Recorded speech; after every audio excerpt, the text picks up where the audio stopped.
There you go. Really appreciate the chance to be here, and thank you for the wonderful introduction.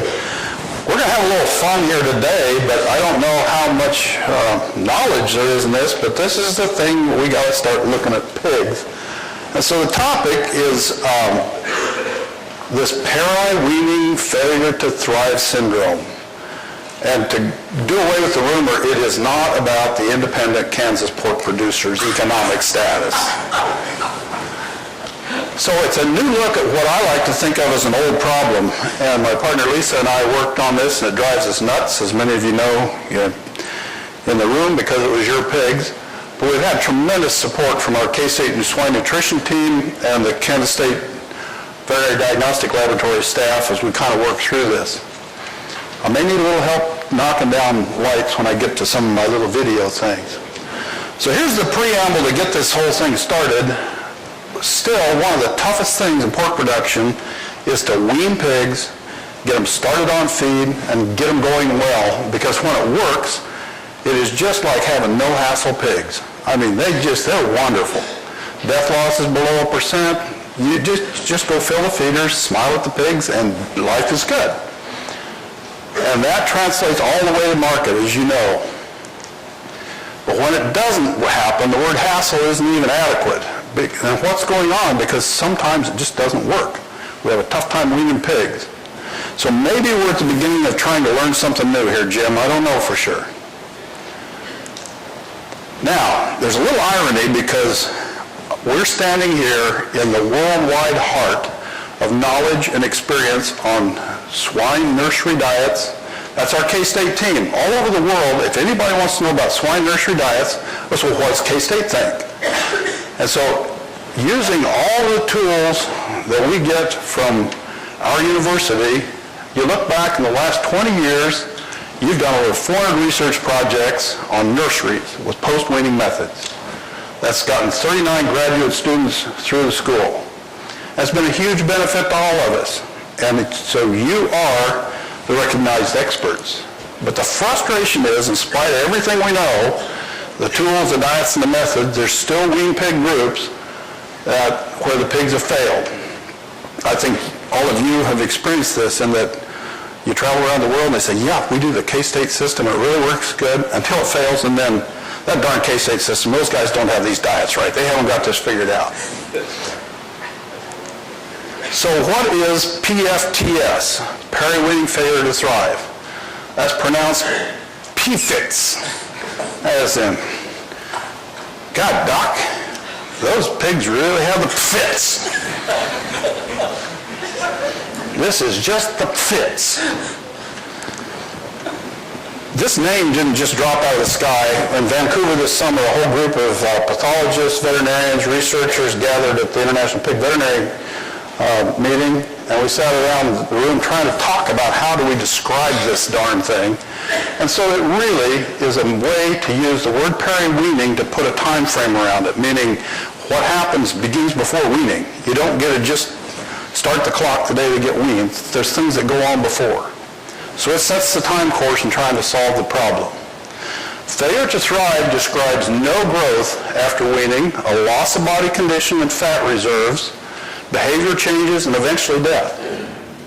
And yet, most of the pigs in the weaning group are just totally normal, apparently. They succeed, they grow well, but this percentage of pigs fails.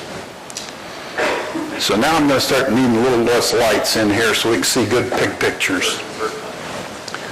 So the real question with FITS is, how do we get from these nice booming 21-day-old pigs to this pig in only 7 days? How do we do that? What's going on here? Because they've had SEW, they've had transition, they've had mat feeding, they've had hand feeding. We got electrolytes in the water, we got milk, but they do this. In the past, we've had all kinds of names for what goes on. Starvation pigs, failure to thrive, catabolic syndrome, unthrifty. The premise behind it, though, is that something's wrong because normal pigs eat. They do not voluntarily starve themselves to death. So something doesn't make sense here. And that is where we have FITS. So at this point, the conglomerate of people working on this really believe that this is an infectious disease process that we haven't recognized or defined in the past, and it's a process of infection that's separate from diet and management practices. So let's start out with me trying to describe what I see in the barn, and we'll come to some more of those things. So in the individual pig, we start out with a normal pig at weaning, and it's almost always a bigger, better, robust pig. It's got to have good fat stores, good fat supplies. The little scrapper that was having to pick up a few crumbs out of the sow feed pan, hardly ever. They have made it. But these good guys, especially now that we've got our weaning age up, we got more of them. So the first few days, the pig does not eat, but it acts like it's interested in feed. It's active, doesn't have fever or diarrhea, and it drinks water normally. If you sit and watch the pigs, they're drinking, they look active, and you got to be a really good nursery person to pick out those pigs. And you can start to pick them out by about 72 hours and move them to special care pens or pole pens, trying to get them where you can get the mats, a little bit of gruel. But even then, the pigs with the fits do not respond to the special feed. You can use liquid supplements, milk, dextrose, antibiotic, pain meds, anything. The course is the same. And then they deteriorate slowly. That's the sad part of this. It takes forever. They're usually about 17 days post-weaning before they actually die naturally if they are euthanized. So that's what happens with the individual pig. The rest of the pigs, robust, normal, and grow well. So they don't eat. These little guys, you can see that their pen mates are doing pretty well. This is a pole pen, and you can start to see that they just aren't eating. And the reason for the lung picture, these are PRRS-negative pigs. They don't have influenza. We've ruled out some of these other problems, and we have nice, healthy lungs, and pigs are still alert. But they're starting to get this yellow, coppery-colored liver where the fat that they're tearing off of their own body trying to stay alive is getting stuck in the livers. So the phases in the progression are, I like this is my 4 steps in a FITS pig. The first phase for the nursery people to pick up on is the active phase. The pig's alert, and it responds to stimulus. It startles with the rest, but not eating. This is for all the students in the room. You gotta be in the barns. Nobody raises pigs from a computer screen. We keep trying, but it doesn't work. And believe it or not, it's getting harder and harder and harder to get our educated people into the barns with the animals. You gotta be where the animals are. You can't do it out of there. So one of the quickest ways with nursery pigs, and I learned this from all the good nursery people in here, Scott, Merrill, a lot of others,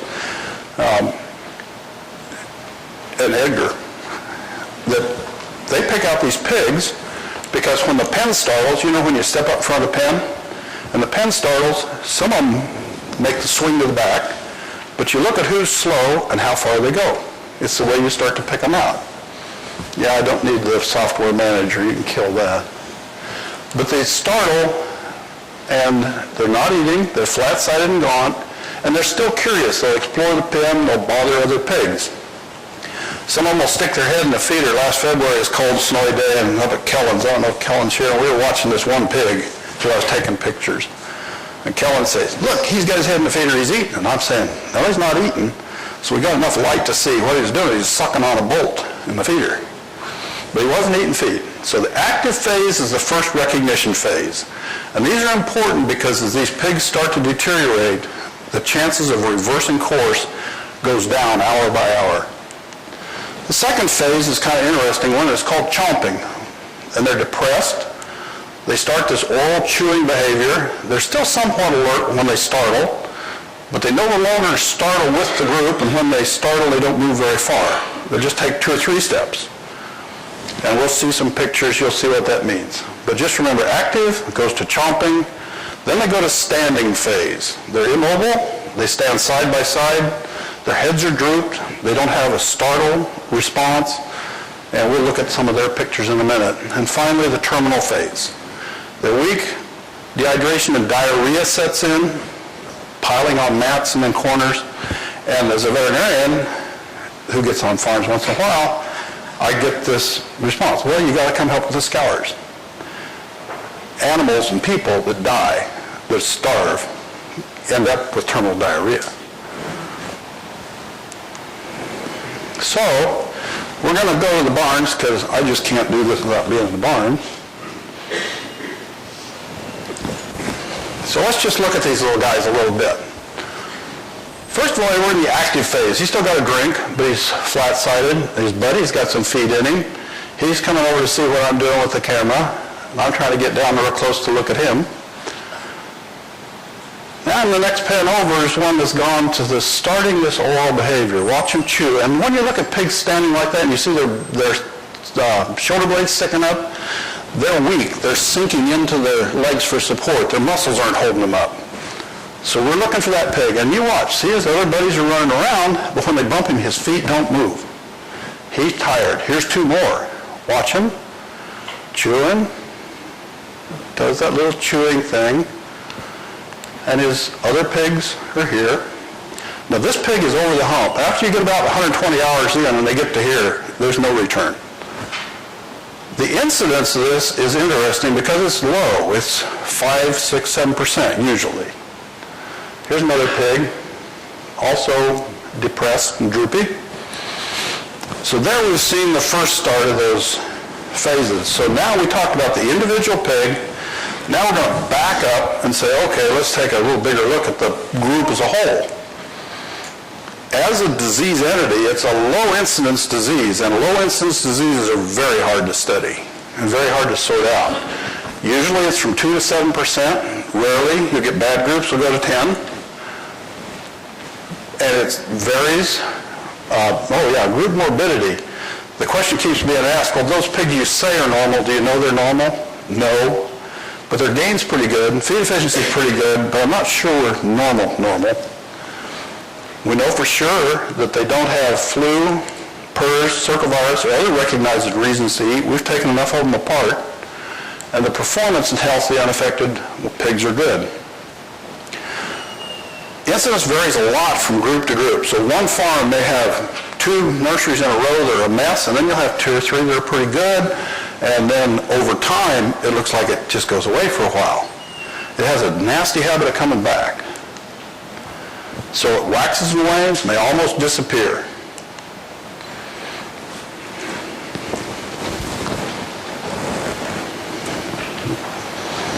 So we're going to look at some more pigs. This is December of 2009. And here he is. He's in the chomping phase. Now watch his feet and his shoulder blades. You see how active he looks? He looks pretty alert. But he does not move those feet. That pig doesn't want to go anywhere. He's long past the active stage. That pig will die. And then they start this business.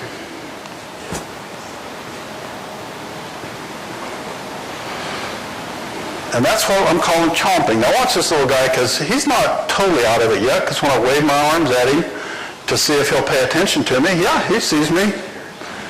And it was really fun here a while back. I had 2 grad students with me. We went to a nursery where they were doing this, and I said, now you've got to sit still. Don't move, because then you'll get to see this. Well, they're both sitting there staring, and every time a pig would start to do that, they'd do this and point at him, and the pig would quit. Or they'd grab their camera.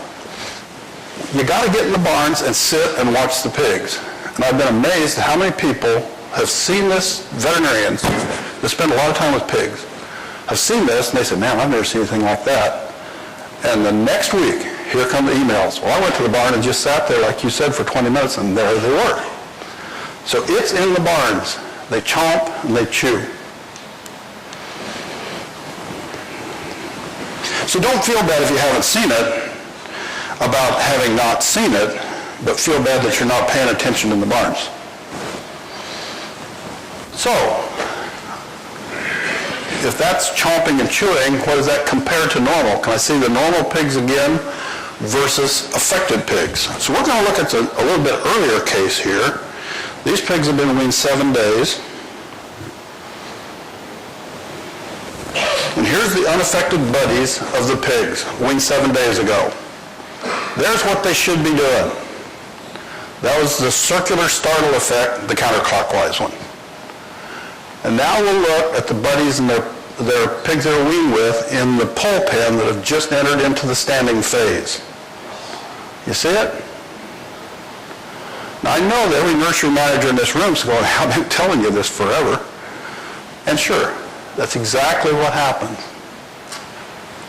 It's very hard to bring them back, if they can come back from there.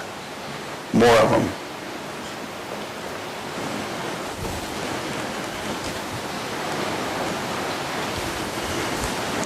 And then finally, the last phases, the standing phase, which you've seen, but this is standing phase 12 days post-weaning in a pole pen. And they stand there, and they stand there, and their heads are down, and finally the terrible part, the terminal phase, when it's time to start euthanizing pigs. And then by day 20, that is the most beautiful barn of pigs you ever saw, because these are all dead. So what's happening inside the pig with what we know so far? With no energy intake, the pig starts to mobilize all that milk fat that it's got on its body. It's got to get energy somewhere. But the fat is not being used to keep the pig going. It can't burn fat because of a lack of Mike Tokash. I had to cut and paste the word. I wasn't about to try to type that thing. But it turns out these baby pigs are not able to take the fat, their own fat, and get it into their mitochondria for energy to drive the system. Older pigs could, but not these babies. So hence that fat gets mobilized and it gets stuck in the liver. Then when the pig gets out there to about 7 to 10 days post-weaning with fits, all of these bacteria that live around there start piling on. Haemophilus, strep, salmonella, the diarrhea of debility. And if I go to a farm and somebody says, well, hey, we want you to post a bunch of these pigs, tell us what's wrong. Okay, so I chop them up, I send stuff to the lab, and I got all these darn bugs. Guess what that gets you? Vaccines and drugs and stuff, but they didn't do it. The pig had a problem before. That's why we have this whole business. What are the risk factors? Don't know all of them, but some of them are pretty clear. Stressors at weaning. Primer number one of how to wean pigs. Do not stress wean pigs. Well, we know that, but we don't do that. So vaccinations at weaning, chilling, injections, rough handling, all of those seem to make more of these pigs. There's a sire line impact. Totally convinced. We see pigs from some sire lines, not bulletproof, but a lot less pigs. They just seem more interested in eating and surviving. If you fill a nursery over multiple days, like Tuesday, Friday, Tuesday, the last one's in, there'll be a higher percentage in that group, which sort of goes back to the infectious disease premise that something is going on here.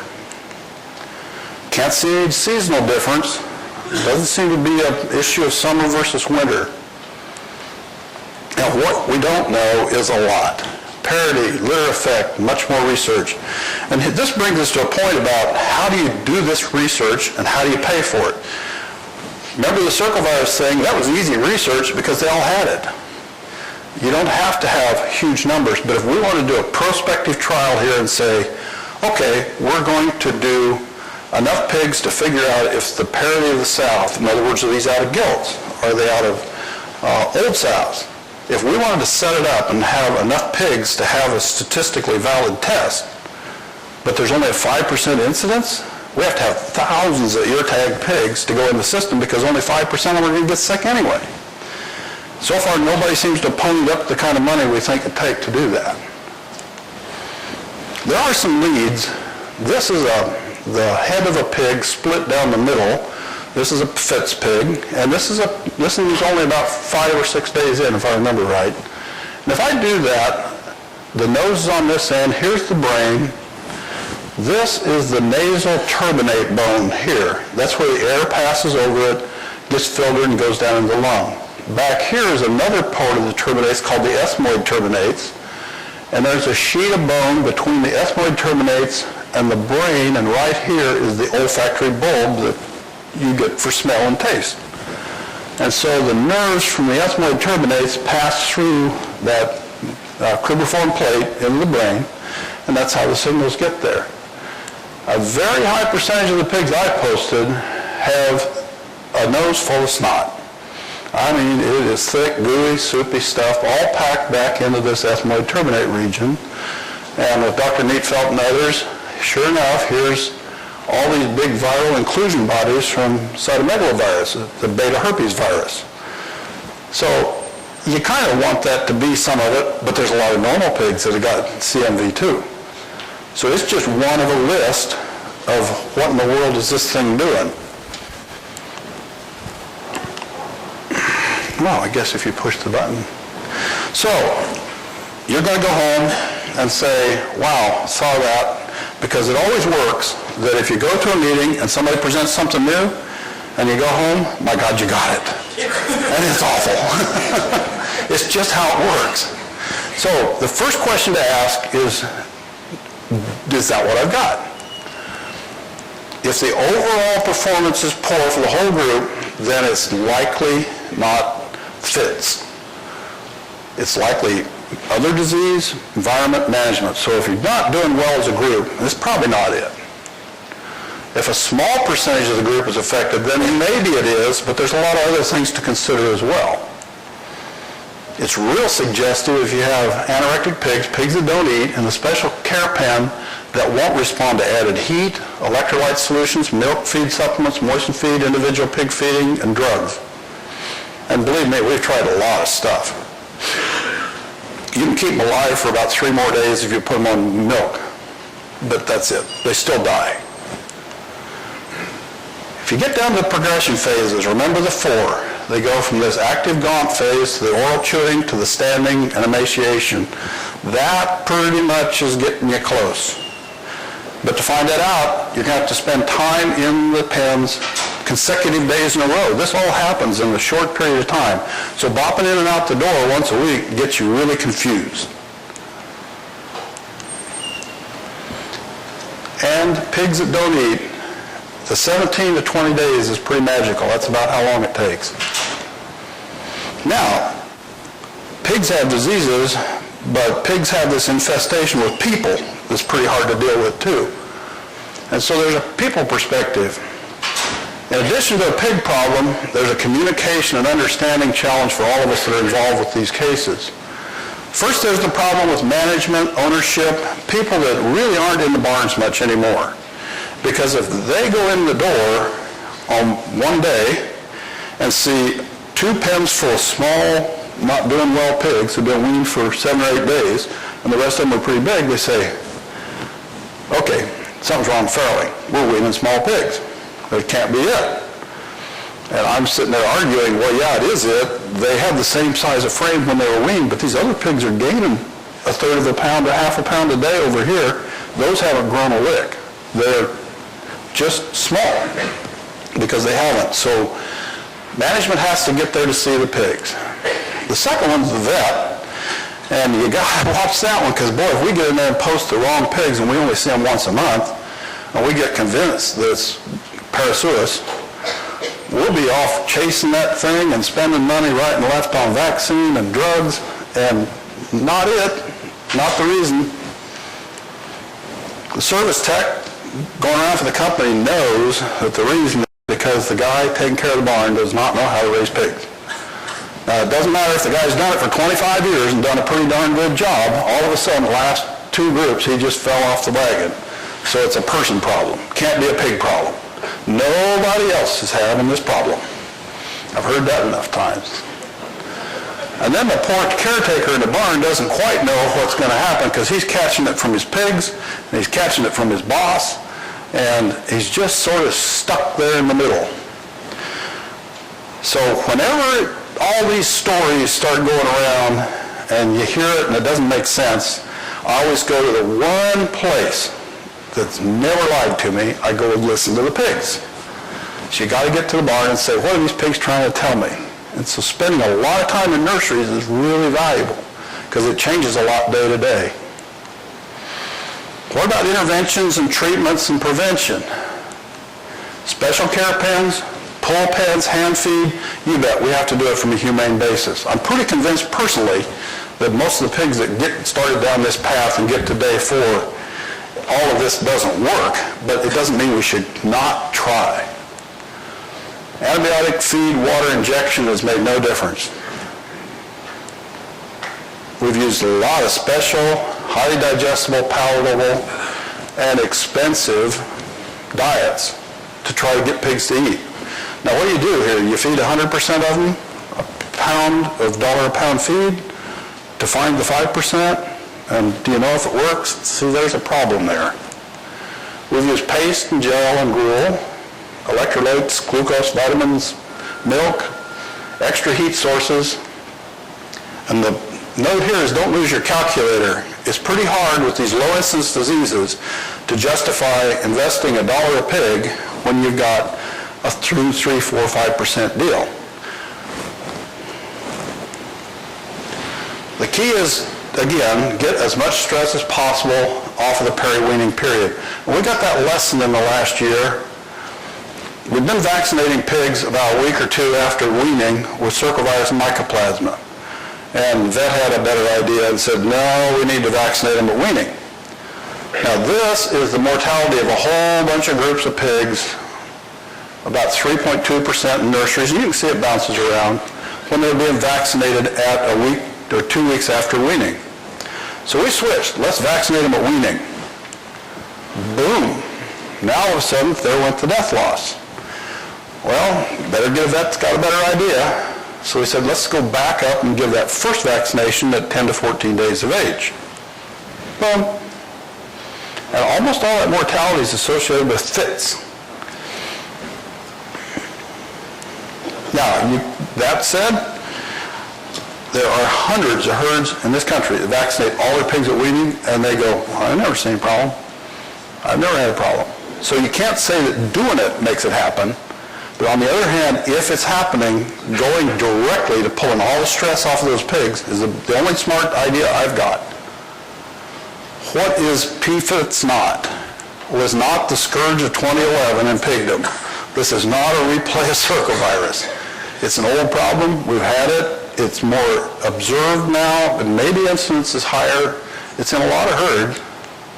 It's not a new disease that should impact the markets as a supply issue. It's not going to be, there's no reason to rush out to get a spot on the board because of fits. We don't even have a pathogen to stick on it, certainly not yet. And so it's not something we understand, but at least we're beginning to recognize it and define it and sort it out from the mixture of everything else, like, well, it's just PRRS or, well, it's just flu. It is something of its own. It has its own strength.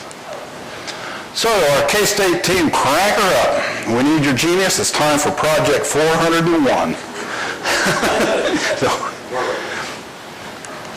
And you know, all these years, I like all the people I work with. I really appreciate all of you, but the reason I really come to your farms is because I really like the pigs. And I want this little guy to just come right on through there and be a no-hassle pig. So that's the story of Fitz. Time for lunch for Good Band.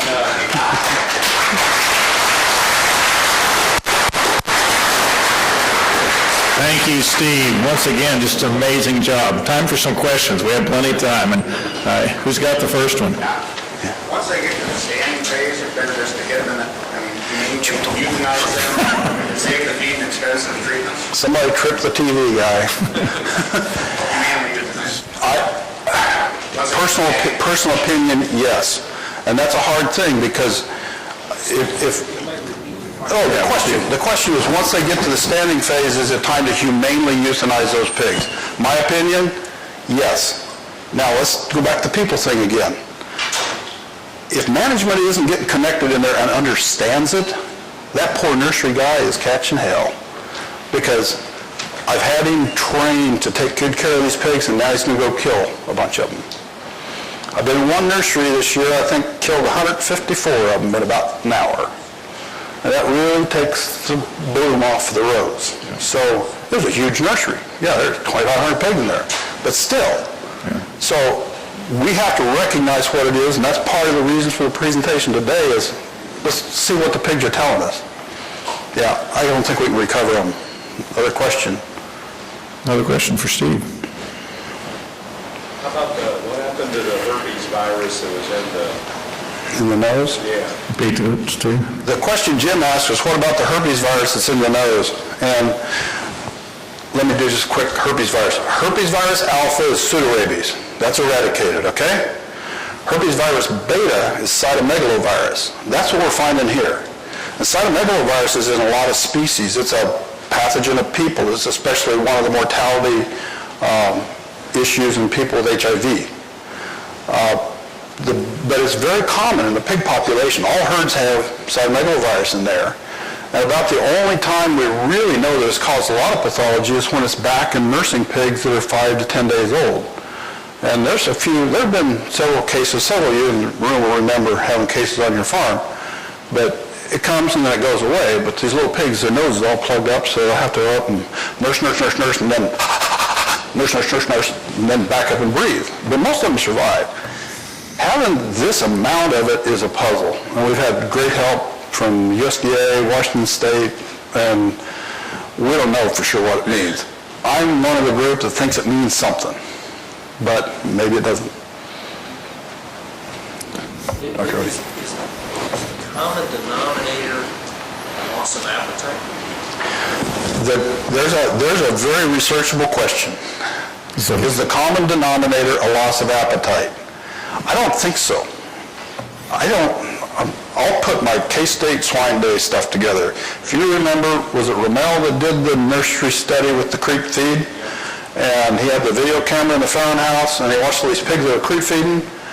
And by golly, 30% of those pigs, the biggest and the best pigs, never did eat creep feed in the farm house, regardless of what the pan was or the feed. I think some of those pigs do not know how to hunt for feed, know what to eat, or how to eat when they hit the nursery. And so they run around, and my premise is they can't smell or taste. How do they know that a stainless steel rod versus a pellet? I mean, so that's a premise. But it isn't a lack of attempts to eat. They'll nose the pellets around on the mat, they just won't consume much. If you stuff it in their mouth, they'll chew a little bit of it, but they don't eat very much. It's a very strange deal. Rick, over here. Incidents in other sections of the country, have you heard Iowa, Minnesota, North Carolina? Well, I don't think they have any sick pigs in Minnesota or Iowa. Question was, is it in other parts of the country anymore? The interesting part is 2 years ago, in 2008, 3 of us got together to present a paper at the Lehman Conference. Tom Fangman, Luke Dufresne, and I. And we wanted to talk about this crazy little problem with these failure to thrive pigs because nobody was talking about it. Well, it's funny. Ever since we started talking about it, it seems like there's more incidents all around the country. And it's one of those things you got to tease out of the mix. I think it's common everywhere. The Canadians are working a lot on it, Saskatchewan and Guelph. So it's there. It's probably in most of the herds that we deal with. A lot of times the instance is only 3 or 4 pigs out of a group. But the process, if you go through the 4-phase process, is there whether it's 1% or 10%. Part of the human sensitivity is we only really get excited when it goes past 5%. And my criticism of our industry, while I get on my soapbox, is we have gotten ourselves entirely too sensitized to accepting 4 and 5% as normal nursery mortality. This is nuts. Because we see good, there's people in this room who've had closed out nurseries below 1%, and with a pound a day gain in this last year. Why can't we get there from here? Because this thing really chews into you, but we're too accepting of that. What's your thinking behind trying to figure out what parity to sound like? What's your... Good question, Joyce. Why would we want to know about the parity of sows? Because another big premise is that most pigs are protected because of the antibody their mom gives to them when they're there, and maybe, just maybe, their gilt litters are not as protected as others to get them over this hump. And so that's back to immunology. We have to know that part of it. Or are they more susceptible to certain things? But but I don't think those pigs ever eat, do you? They don't eat very much. And the very few that we do turn around end up being poor pigs, humpback pigs, junk pigs. I mean, when you do turn one around, back to the good point over here, you don't have much you turned around with. It's fun to sit there and watch pigs. And we do this business of running into nurseries and going, yep, they're all moving on out of here. That does not work. It takes time in the nurseries. Well, you know, you could go in and, you talked about tagging them and how expensive that would be, but you could put an auction area for 1, 2, 3, 4 for parity. Joyce needs to get on your research team because I like the way she thinks. These guys, I think that's what people try at home. We'll just notch. Okay. We notch the week they're born anyway, we'll just, in the other year, we're just gonna notch. if they're from a gilt, let me know if you have more of them. What parity size. Parity there. See, if I ask these guys, they're going to want an ear tag and a body weight and a DNA scan and a... Yeah, they don't figure. That's students are, how you know? Yeah, that's right. Other question? Another question. Check. Have you seen any difference on farms basis weaning age? Yes. The question is there a difference on farms on weaning age? The bigger, heavier pigs and the older they are, the more I think we see. We didn't have near as many of these down at 15, 16 days. Knock on wood. I don't think we did. But boy, these big old booming 15, 16, 17s, and maybe I'm more sensitive because they're so beautiful to start with. But I don't think that's right, Gene. I think what happens is once they start off of this metabolic cliff and start tearing up, they've got a lot more body to try to maintain. And if they're not eating, they come unstuck more easily than the little ones. Do you think that's a new change with the older wean age, or what do you think, why is the older age? Dr. Nelson, he wondered if I think that's because of immune change. Man, I'm making this up as I go along. Now you want me to really get over this. I don't know. I don't think it's so much that as it is, it's really hard for these big pigs, once they start to lose weight, to ever come back.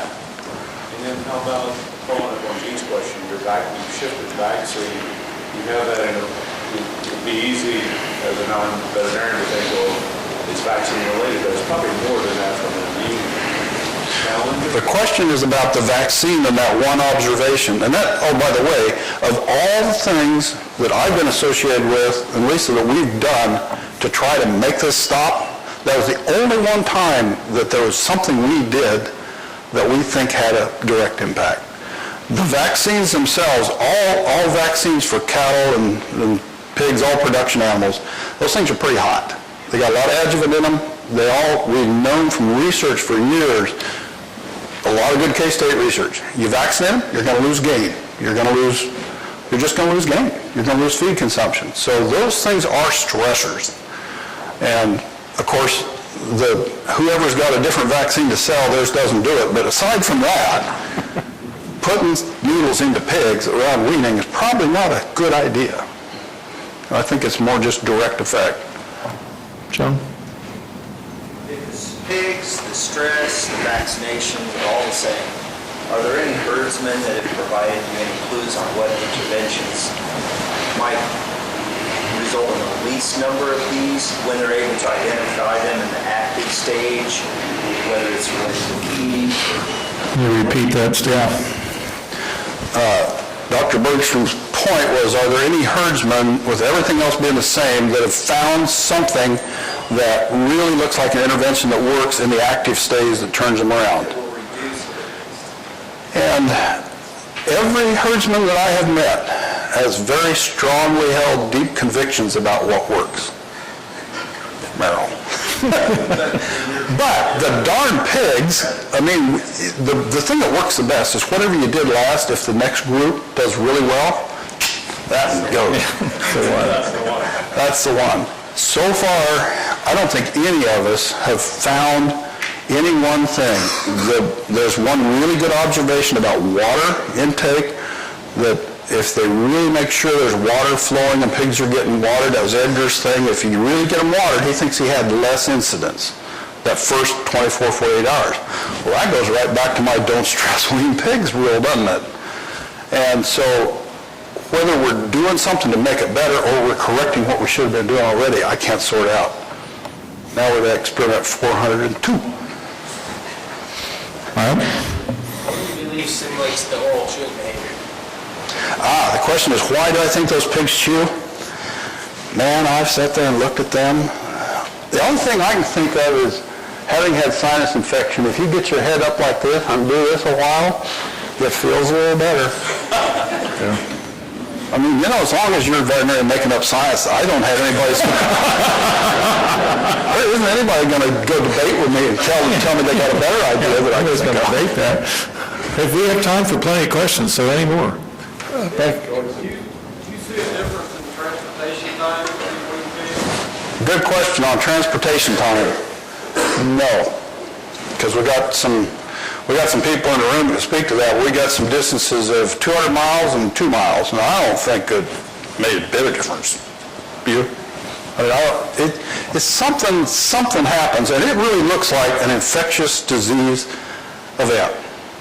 If you take the little pieces and clues we got about the later pigs arriving, you get a much higher incidence in those.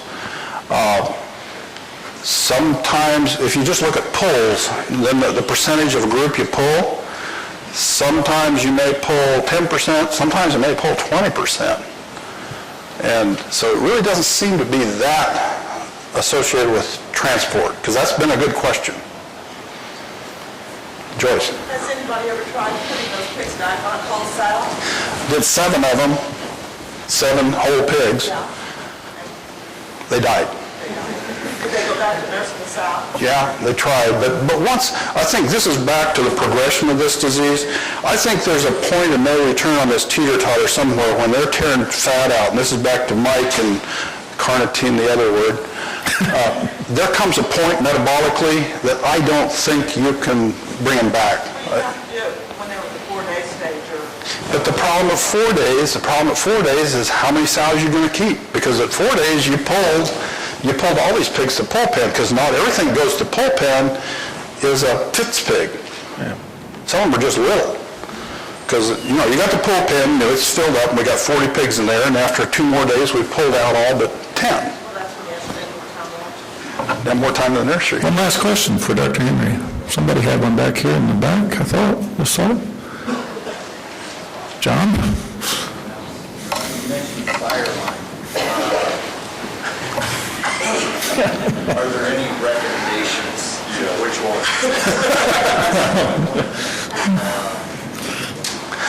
John wants to know which bore lines seem to be more resistant. What? Would you like me to cut off the questioning at this point? Thanks a lot, Nichols. We had multiple booths sponsored today. Yeah, we got multiple sponsors. No, it appears to me that white pigs aren't as tough as colored pigs. Okay? Now, that's just my opinion. That could be totally up in the air and wrong. And maybe you have to rebut that next year. But it looks that way to me. And I don't know whether it's aggressive or more heterosis, or I don't have any idea. But it does look like that in the barns. I'm sorry. It's just what it looks like when you sit out there. That's another calculator thing. You got to weigh it out. Yeah. So anyway, thanks for listening to the little story. Go back home, go in the barns, talk to the pigs, and see if you see that. And I'll bet you do. And we like emails to see who's seeing what. Thanks. Let's give Steve a big round of applause. Thank you, Steve. You always make us think. I have three announcements and a couple of introductions I want to make. Back in the corner, Dr. Dwayne Davis. Dwayne, raise your hand, part of our swine factory and reproduction area.